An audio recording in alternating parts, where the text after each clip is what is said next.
SIA Treviso ha pensato di organizzare questo fondamentale incontro per permettere ai coltivatori di informarsi nel modo più corretto possibile su questa problematica. Lo scafoideo titanus e la flavescenza stanno creando non pochi problemi sul territorio e se non verranno correttamente gestiti nei prossimi anni molti vigneti verranno sicuramente estirpati. Abbiamo pensato appunto di interpellare diverse autorità, dall'università a comunque a chi si occupa dei controlli, per permettere poi di dare le giuste informazioni ai viticoltori. Un lavoro di squadra risulta fondamentale, i trattamenti vanno fatti da tutti, vanno fatti nel modo corretto e quindi più persone riescono a sapere come si fanno, come si fa il monitoraggio, come si fa il trattamento, dà sicuramente un risultato efficace alla fine dell'annata.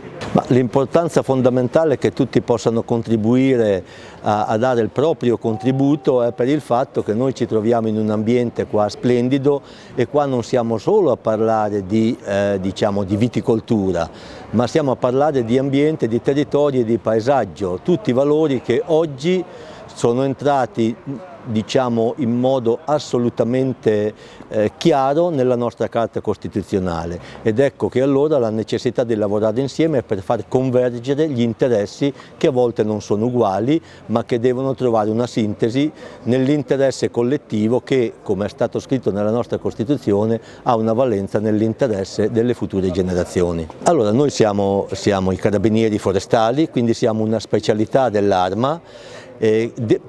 La nostra provenienza è dal Corpo Forestale dello Stato, quindi noi abbiamo una polizia di prossimità vicina ai cittadini, vicina agli agricoltori, vicina alle istituzioni. In buona sintesi, se potessimo usare uno slogan, noi vogliamo e dobbiamo essere parte e non controparte. Non potevamo mancare, visto che comunque siamo un ufficio agricoltura. Abbiamo accettato con piacere l'invito di SIA a essere qui oggi.